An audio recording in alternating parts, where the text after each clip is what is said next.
Let's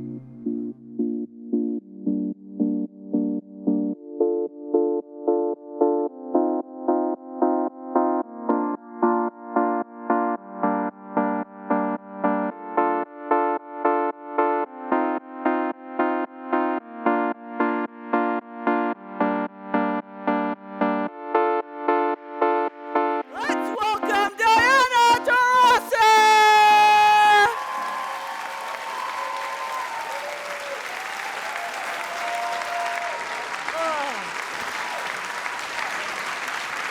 How are you guys?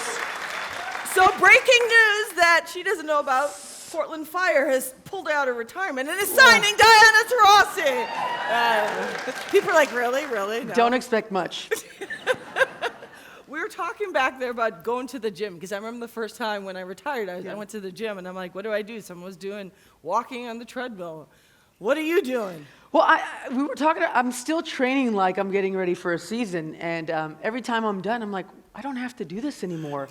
But it's just so part of my routine and something that I've done for so long. You know, it gets my day going. It makes me feel better. So I'm still training like someone's going to come, like you said, and sign me as a free agent, which is not going to happen. Okay, so let's get right into it. You take away the titles, all of the wins. You're the GOAT. And that's greatest of all time, for those of you who don't know. And she's like, yeah, kind of. But It's a new thing for some of you guys. every single day, what actually made you that person? Wow, when I think about the 20 years of my WNBA career, and even going into UConn, I never played for those things. To me, it was very simple. And I think I got this from my parents and my dad waking up every single morning going to work. You show up to work.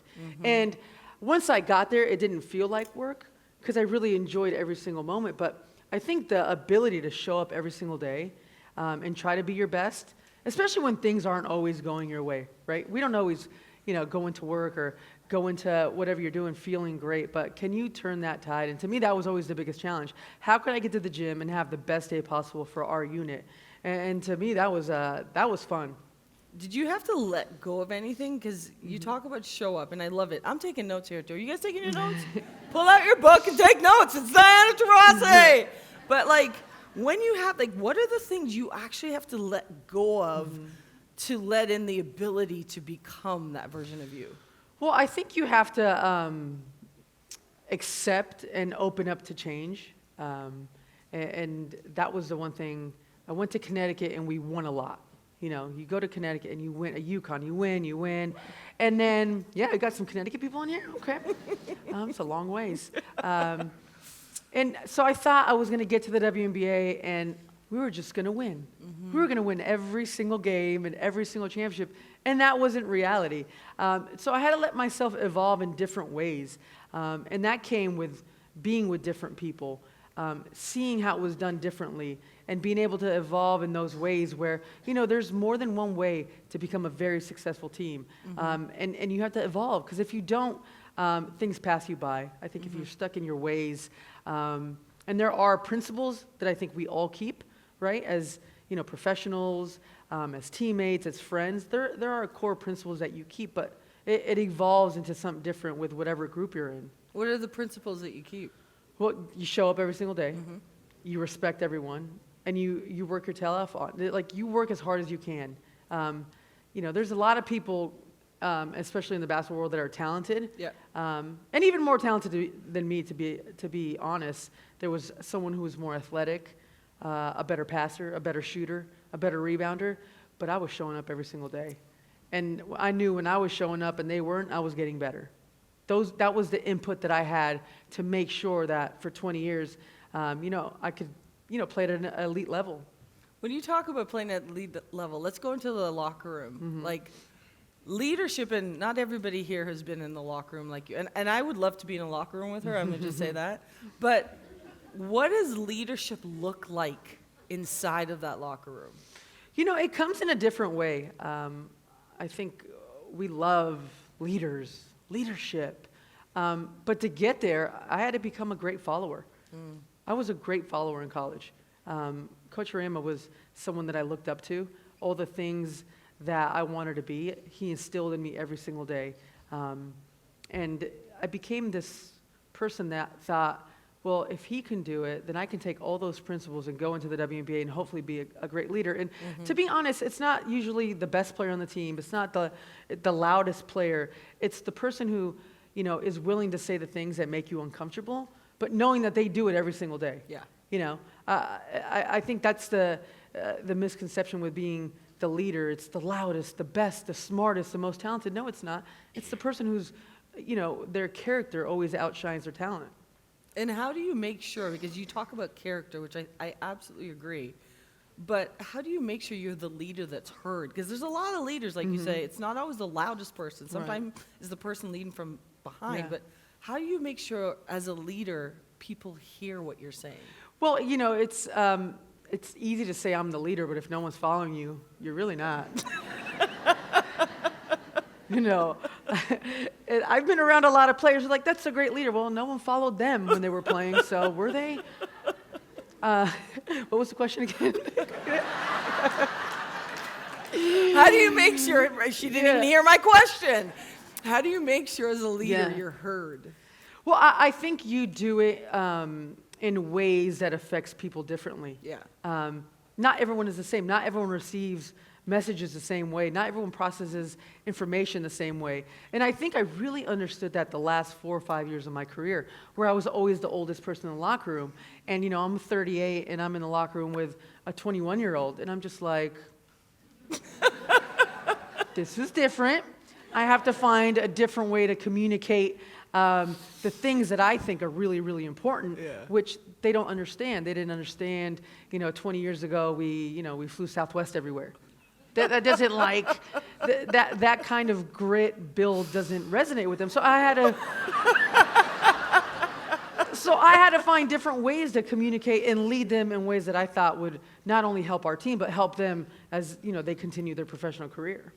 When you talk about that gap, there's things that we're the same generation where, you changed in different change rooms. You rode Southwest. But most importantly, you actually had to learn how to not tolerate things. And then there's a generation coming that they tolerate a lot of things, and then some of the things that we're like, this is just normal, they're like, I don't know about that. Right. What are some of the things you refused to tolerate in your career? Well, I was always one where you're not going to tell me how important I am. That never resonated with me. I didn't put value in what other people thought of me as a person, in my career. That worth came from the people around me that knew me every single day. My family, my teammates, my coaches. Those are the people that I was really, really like, I need to prove them right every single day, that they have this confidence in me, and they're putting, this pressure on me. Whether it was our owner, our GM, our coaches, I felt that pressure. I wanted to really prove them right every single day. And I think that's a little bit sideways now, where with social media and the technology, where you're so worried about what other people think of you, that it affects you in this very core way right now, that healthy or unhealthy, it's something that we have to deal with. When you talk about leadership, what's the difference between a leader that people like and a leader that people follow? Yeah, I think when people like you, they're willing to hear hard things. And in saying that, there were times where I hated my coach. And, and I would not like them, but I would respect them.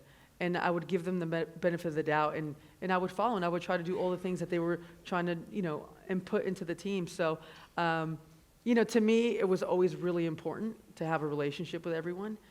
I was always so involved in our unit, in our group. When the season started, that was my family.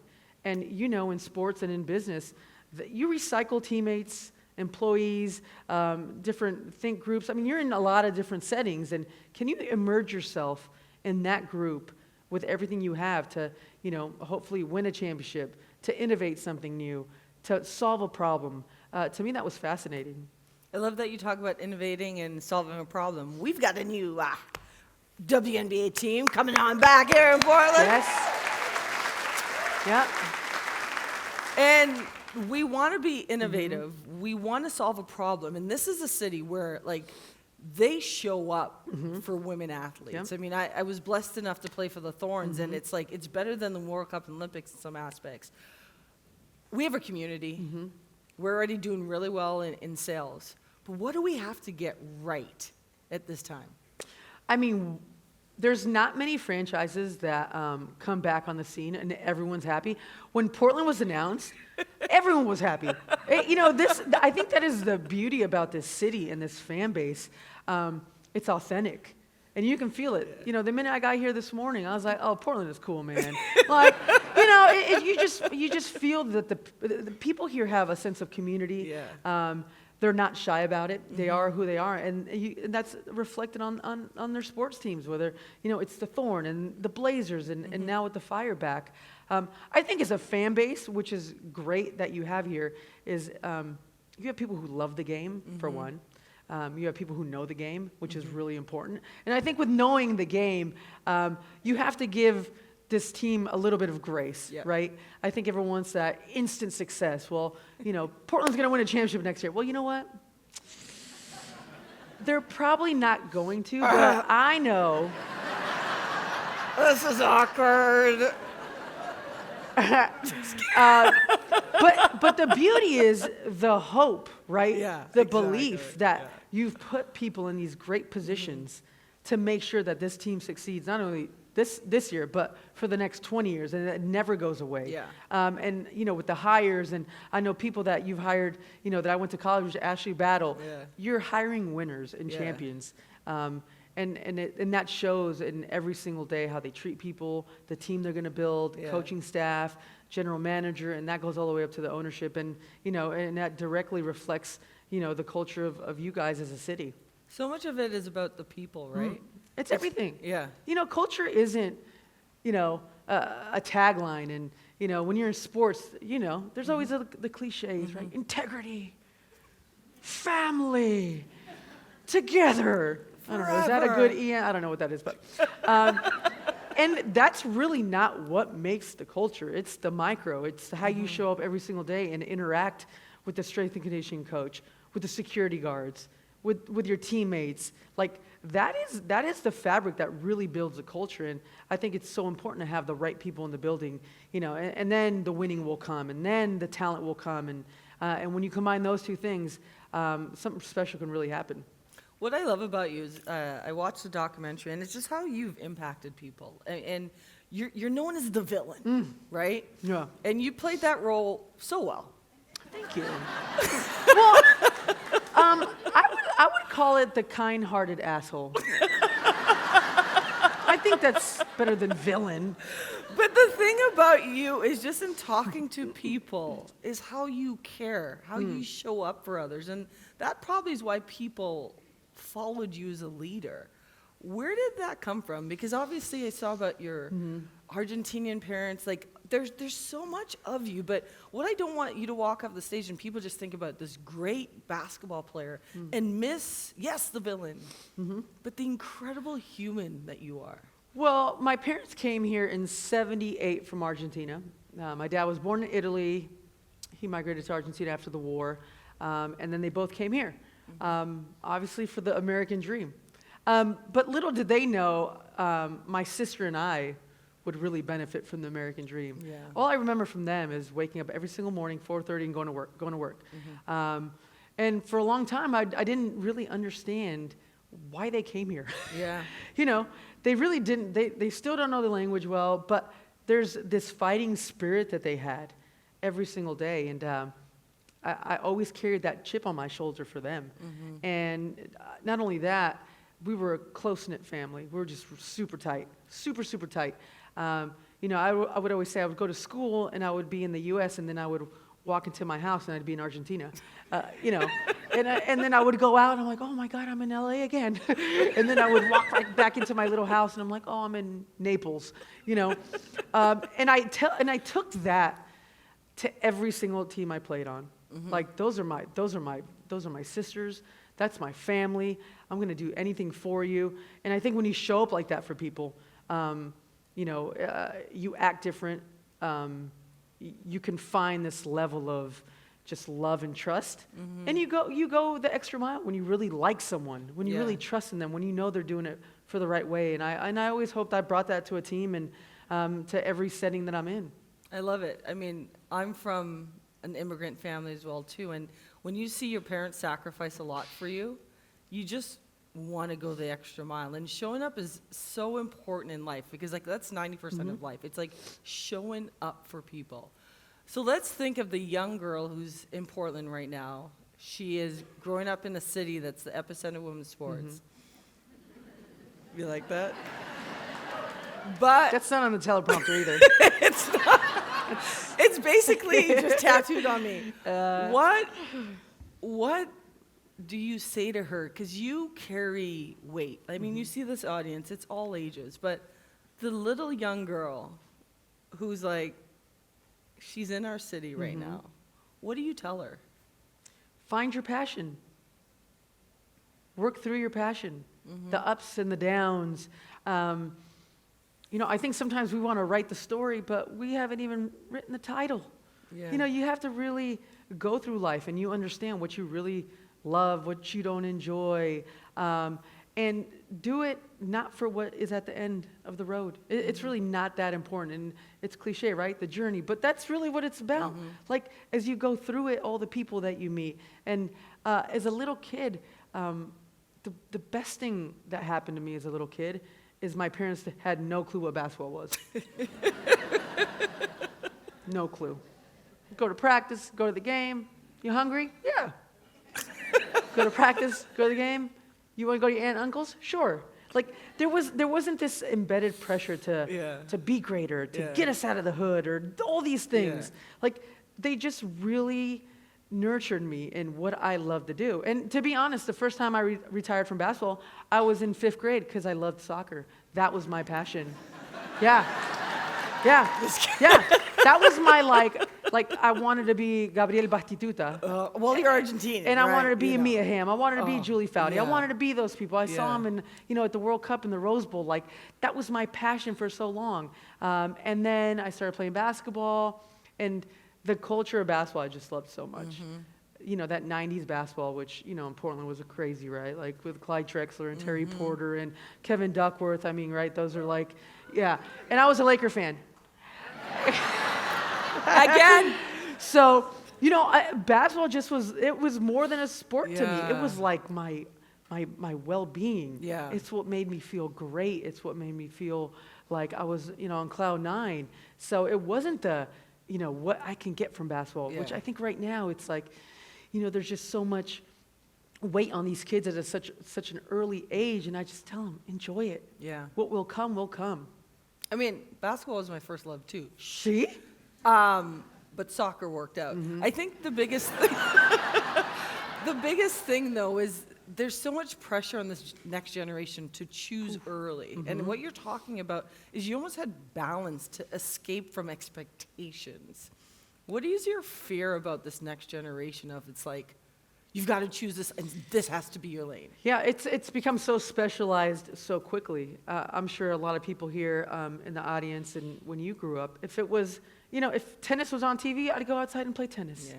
If it was baseball season, I'd go play baseball and softball. Basketball season, basketball. So, like, you had an opportunity to really get into the weeds about every little sector of sport, and then you would eventually go on the path of what you really enjoyed. But right now they paint such a broad stroke on kids early, right? Great basketball player, you're only playing basketball. Yeah. We need to get you a trainer. We need to get you. Well, let the kid go outside and play. Yeah. Explore. Be creative. I think that was some of the most influential times of my life when I would just get my basketball and go to the park and play by myself. Love it. No cones, no trainers, freedom. No parents, just by myself. And I could really explore what the game made me happy. I enjoyed doing that. Yeah. And then you go to college and the pros and it gets boring. Or trash talking. Oh, that. She's queen of trash talking, right? Who actually has matched you? It's funny. When I talk trash, it's to myself. That's what people don't understand. When I was on the court, and if it was either with the ref or another play, it was almost doing it to get myself going. Okay, I like that. Yeah, it's kind of. Because you wanted to like level it was, up. It was for me. It was Okay. for me, and it was for my teammates to be like, it's okay to get going. Yeah. You know, yeah. it's Sometimes okay you to need that push the little- limit. Yeah, I like that. You know, and in women's sports, we're always, you know, for a long time, if you had to fit a little box of like, you know, this is how you play, and you stay in your little box, and if you're too, you know, boisterous, oh my God, she's just a Yeah. pain in the butt, and it's like, it's okay. Yeah. And, you know, I'm Argentinian, it's kind of what we do. Have you watched the World Cup? We will flop until we can raise that World Cup championship. Fair enough. Good luck this summer. All right, so talking about. I'm wearing it.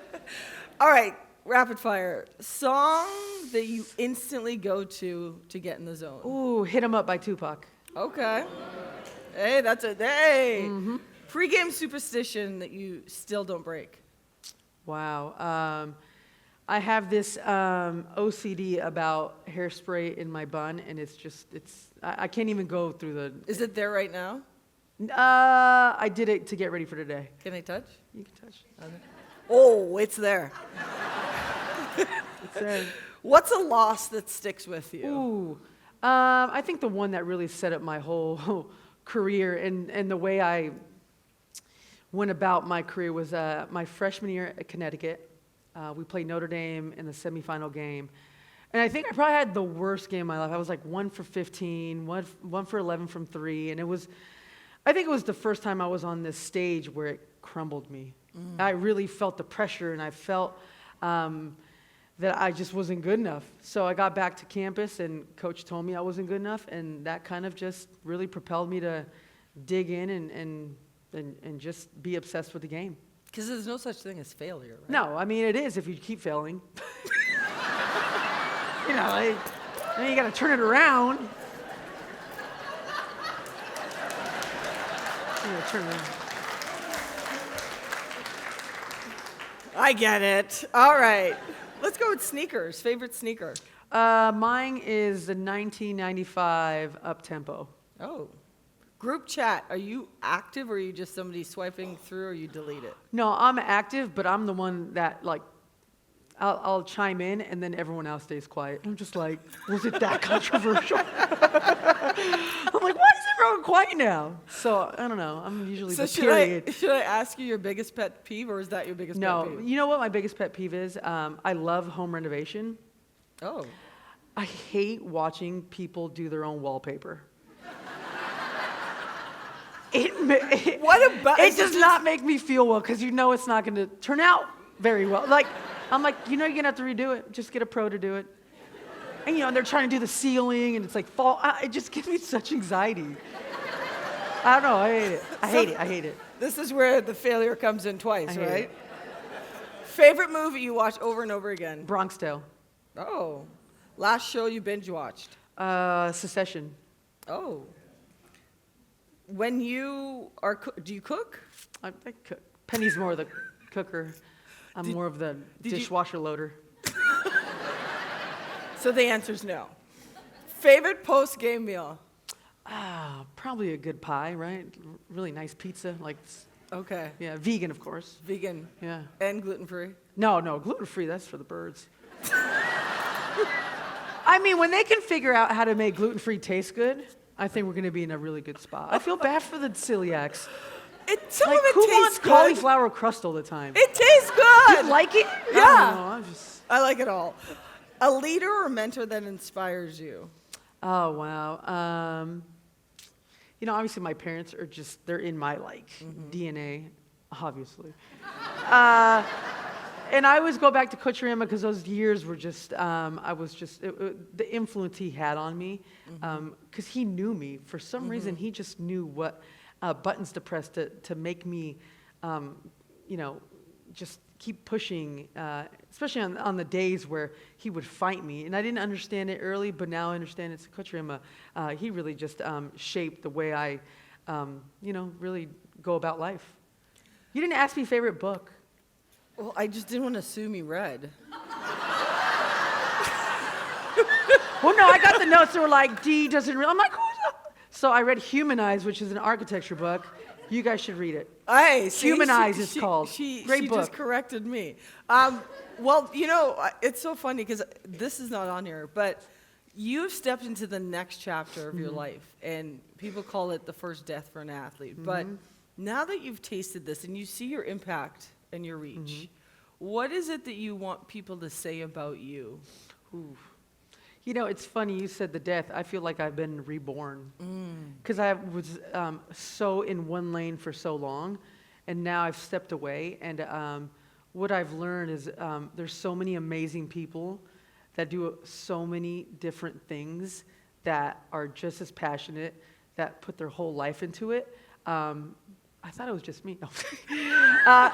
And it's so cool to see all these other things in life, the way people think, the way they go about their business. It's been just truly amazing. What are you learning and unlearning about yourself right now? I'm learning that I'm better with a routine. I'm learning that it's okay to say, I'm not doing anything. It's okay. It's okay to give yourself some grace. And when someone asks you, what are you going to do next? I don't know. I'm not doing anything right now. I'm really enjoying my time with my family, with my friends, giving back to them all the energy they gave me during my career, because I feel like it was one-sided for a long time, and I'm giving it all back to them now. You're being present. I am. Well, we want to thank you. Yes.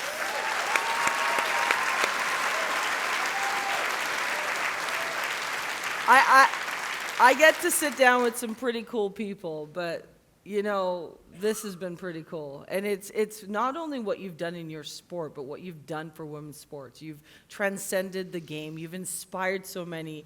I was inspired just looking at you when I used to just see you on the television, but look at these people here. You inspire us all to want to go out and not fail twice.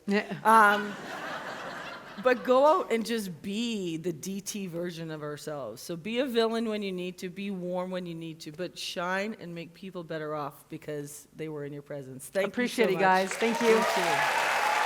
That was so much fun.